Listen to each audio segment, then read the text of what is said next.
Here with Katie Quinney, the head women's golf coach at Coastal Carolina. Thanks for the time, coach. Just how are you doing today? I'm doing great. How are you? Good. Just tell me how's your summer been and just some of the things you've been doing, both, for your coaching duties, just outside of your coaching duties this summer. It's been a great summer. Did a little bit of traveling, a ton of recruiting. We've got four new players joining our program this year, so a lot of just busy work getting prepared for them and making sure that we're onboarded and ready to go. Yeah. Just what do you look forward to? You've been coaching for many years. Just what do you look forward to with the new season, every, fall?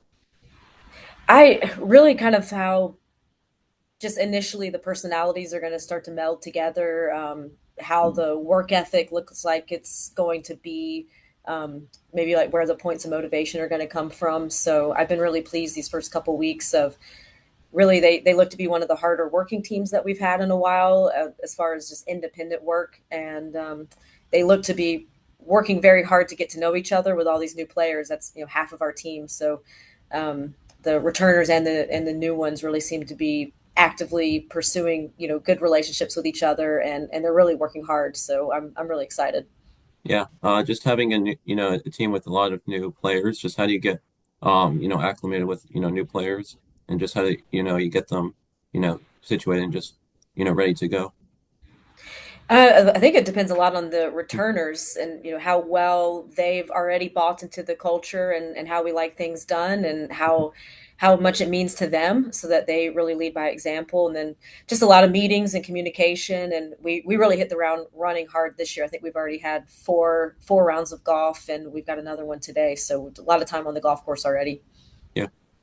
Yeah, and what do you think the acclimation process is like? Like I've talked to other coaches about this specifically for your international players. Like you have a player coming in from France, and then you have one from Switzerland, and you also have players on your team from like Australia and Thailand. So just how is the transition and acclimation, period specifically, for an international player? Yeah, I mean, it's I think the fact that we have so many, that it always helps, because they kind of can share the homesickness and share the experience together. Not feel like they're kind of in it alone. We rarely have players that can just go home for the weekends or anything like that. So they're really in it together. So I think that helps with the bonding right out the gate, and we just keep them busy. Usually that first homesickness hits really hard when the first one gets sick, and everybody wants their mom real bad. But so far, we've avoided illness, so we are just powering through. No homesicknesses yet. Yeah, and just what is it like, for your team and even for you as coach, just having, players from all different, places. You have, players, as I mentioned, even from, South Carolina local, and then you have players from, as far as like Switzerland and France and Thailand It's a and lot of, Australia. I mean, it's a lot of fun. We have to learn a lot from each other. I travel a lot, and I try to travel to the countries specifically where we do get a lot of our players, so that I feel a little more comfortable with the culture and maybe the differences, and that we can speak more about, like, oh, I was in France, 2 summers ago, and this is what I remember about, the food or the culture or the experience I had, eating out or at hotels or anything like that. So, and especially with, like, the Asians. I've never been to Australia, but I think, yeah, kind of having some of those things that we can talk about, and then a lot of our players are very worldly and very well traveled, and they seem to want to get to know more about each other's cultures, and I think that's important to each of them individually. Yeah. And we mentioned, four new players this year. Just how do you think your team looks for this upcoming season? I feel pretty good about things. I Yeah. Our freshman just won our first qualifier, so she's got the first spot into Caledonia. So that's exciting when a freshman comes in and goes ahead and kind of lays the groundwork for really the rest of them. The returners. Hopefully, it'll get them fired up to make sure that they can earn their spot next. Yeah. You mentioned that Caledonia, the Golf Week Fall Challenge, be your first tournament in a few weeks. So just tell me about, this tournament and just what's it like. You play at this venue both in the fall and in the spring. So just tell me about, this tournament and just, starting your season, so close to campus. Oh, it's just a beautiful place. We love the golf course. We actually just played there on Monday to get down there and get a few extra holes in. And being close to home, some professors usually can come, some, other coaches, other athletes can come down and support the team. We usually have, a pretty decent fan base down there. So it's a lot of fun just to not get that far away, and not feel like we have to miss that much in class or be that far away from home. And it's comfortable. It's under the conditions that we will be practicing in for these next couple of weeks to prepare. So the grass, the climate, everything will be the same. So no excuses but to go down there and get comfortable right away and hopefully play really well. Yeah, and usually in college golf, you're traveling, like even going on planes and different things, but being only like about 30 miles away from home, especially to start your season, just what's it like, starting, getting for your players, getting acclimated, just starting about 30 miles away from campus. I think the hardest part is just making sure that they're sharp and actually taking it, since we aren't leaving and it is so comfortable, just to make sure that it truly feels like a tournament.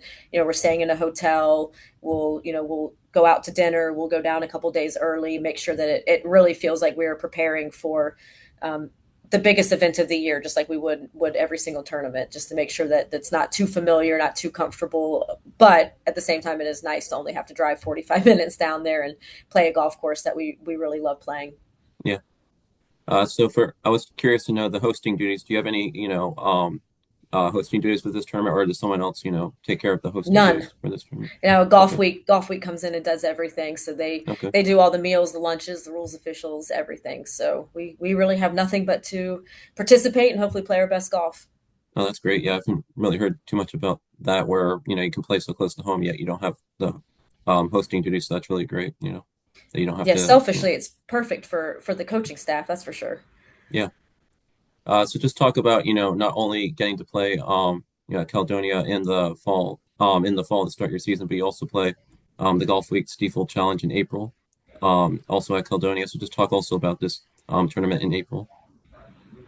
Well, these will be our bookend. We begin the season and then we'll end our regular season at Mhm. Caledonia. And like I say, it's selfishly, it's just really nice to know that we will not have to deal with lost luggage or delayed flights or anyone being physically compromised from any travel situations. So it's nice to know that going into the conference championship in April, that really we will be home for that whole month. Leading into the conference championship. So it's just a little bit more settling, and we don't have to, like I say, traveling by that time of the year gets pretty taxing, and we usually try to stay in a house or do something all together by the April event and bring the whole team down and really end the season with a lot of fun and hopefully again with a win. Yeah. So something else, after playing so close to home at the Golf Week Fall Challenge, then your team will play at Toledo's tournament at Inverness Golf Club. So I've talked to a lot of coaches who played at, venues, like I was just talking with Ohio State's coach, and they play at Palos Verdes. And I talked with a student athlete in the spring about playing at Colonial Country Club. So these venues that have hosted on the LPGA and the PGA, you'll play at Inverness, which has hosted, Solheim Cup and other things like that. Uh, for you, just what's it like getting your team getting to play at such a, a venue like Inverness as your second tournament for the fall? We're really excited. We took the team up to Inverness. I believe it was 2019, right before they hosted the Solheim Cup, and what an incredible place, and it's such a I mean, it's really just a blessing that we even have the opportunity to go and to compete on that kind of a golf course. So when we got the invite, it was absolutely a no brainer that we would have to get this team up there to Yeah, compete. It is one of the top venues I have ever seen or experienced, and it's a true test of every single skill that you've got to have everything that week when you go play there. yeah. What do you think it's like? I've talked to other coaches recently, and they've given, they've said it's great things. That college golf is now getting to play on, these venues like in Inverness and other, venues that I mentioned, like a Palos Verdes or a Colonial Country Club. Just these, venues that have so much significance in the game of golf. Just what's it like, now for college golf to be able to, play and compete on these, iconic venues in the game of golf. Oh, it's incredible. And I hope, especially on the women's side, that these types of venues and events will continue to grow and that they'll be appreciated. I mean, it's an incredible experience for these young women to get on that golf course. And then 2 summers later, they'll get to, hopefully some of them from the field will be competing in the Women's US Open in 27. And Yeah. at the very least, get to watch it and get to see that type of a venue and that huge stage. So I'm really excited for these girls to get up there and see it, and for us, from a regional and a and a golf. I mean, it could not be more different than what we're accustomed to on a daily basis. So everything will be different when we get up there. So we'll have to adjust really quickly and be really, really smart about how we Yeah. play things. Just what else, do you look forward to with this, season? I know one of the highlights of your season, the Sun Belt Conference Championship, will be in Alabama in April. So just what else do you look forward to with this upcoming season? Really everything. It's a lot of new faces, and I could not be more excited to see what they can do in competition. I love what I've seen already these first couple of weeks. We've got a great schedule. I think it's a lot of good balance of kind of putting us in our comfort zone and out of our comfort zone. I think we'll see a lot of really, really good competition throughout the year, a lot of great golf courses, and hopefully by the time we get to Alabama in April, we are ready to take care of business there. Yeah. Yeah, so Coach, you attended Florida State and then you played there for your college career and then you played professionally and then you started your coaching career at Florida State. Now you've been coaching since 2009 at Coastal Carolina. So just how transformative and how was your time just attending and playing college golf at Florida State? It was an incredible experience. My coach to play there, and then for my coach Debbie Dillman to give me the opportunity to begin coaching there. I couldn't think of anything better. It was perfect timing. I was getting a little burned out with playing and not feeling that great about competing anymore, and so the opportunity came up that summer of 2006, I believe, to start coaching, and I jumped at the opportunity and really no regrets, no looking back. And Yeah. playing at Florida State, obviously, and being in the ACC, and we played such a great schedule and just saw all the best players in the country every week. And those relationships, I mean, there's so many of my former competitors that are all now in coaching as well. So to maintain those relationships and to have those bonds, and it's been quite the journey these last 20 years. Yeah. I don't know if you keep up with the Florida State team, but just what was it like to see their success? They won the ACC championship this past year. They did really well at the national championship. And then just to see Yeah, someone that was like awesome. Lottie Wood, Yep. she's doing well as a professional now. Just what's it like to see all the success that Florida State had, particularly this last season? It was awesome. Certainly filled all of us with pride being alumni, and they did something that we could never accomplish. We never got the ACC championship when I was a player, so it Yeah, was awesome. I can't believe it took that long, but the ACC is just so strong, and yeah, this is the strongest the ACC has ever been. Now that you add Stanford, Cal, and everybody that you already add to Wake, North Carolina, obviously Duke that has won it so many times. So that was an incredible accomplishment, and couldn't have been happier for Bondo and all those girls. yeah. And I just mentioned Lottie Wood. She won as an amateur on the Ladies European Tour, and then she won in her first pro start. And she's a Florida State alum. She went to Florida State just like yourself. So my next question is talking about the state of college and amateur golf. We've had a lot of success from amateurs. We even just had an amateur win on the Ladies European Tour again. Young lady from Sweden who goes to Stanford. Just where do you think the state of college and amateur golf is right now? We've had a lot of amateurs win professional tournaments. Players win their professional starts like Lottie Wood and Roseng. What do you think the current state of college and amateur golf is right now? Well, I think it's a real testament to even just college golf, the fact that a Lottie Woad can go Yeah, straight out of college golf and literally make an immediate impact on professional golf. I mean, just what an incredible testament to yeah, what we're doing in college athletics, that it's so strong and there's so many great benefits to actually playing college golf. And I think, those examples are proving it over and over again that this is such a worthy experience, and to come in and get an education and to get this experience that we can provide. Hopefully it'll just keep these players coming through and not turning pro before they experience some college golf. But really, you had Mirabelle and Lottie were 1 and 2 in yeah, the world, and then came out and can make an immediate impact. So it's really just showing how strong the amateur and the collegiate level right now really is. yeah. Why do you think it is? I've been asking other coaches. Why do you think it is that the college and amateur game is so strong right now? We're having lots of amateurs have success. In pro starts beyond the LPGA and the PGA, and just these players. They come out of college golf and they're ready to go with their pro starts. Just why do you think that is? And why do you think the college and amateur game is so strong right now?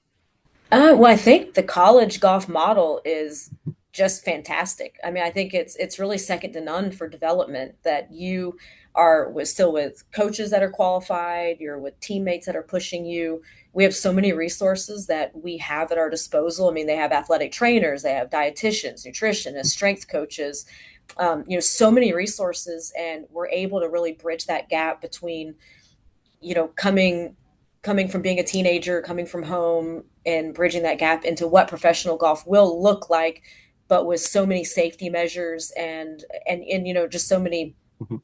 so many little like safety nets put in place basically where it's almost impossible to fail unless you're not trying. And Yeah. so if they come into our systems, they get to play golf courses all over the country, compete against the best players in the world, and then literally have this support staff and development at their disposal that if they use it and they work the system, I mean, it just proves that we really, as like college golf coaches and golf programs, are doing the right things because they are truly ready and prepared to then go out into the real world and go win professional golf tournaments.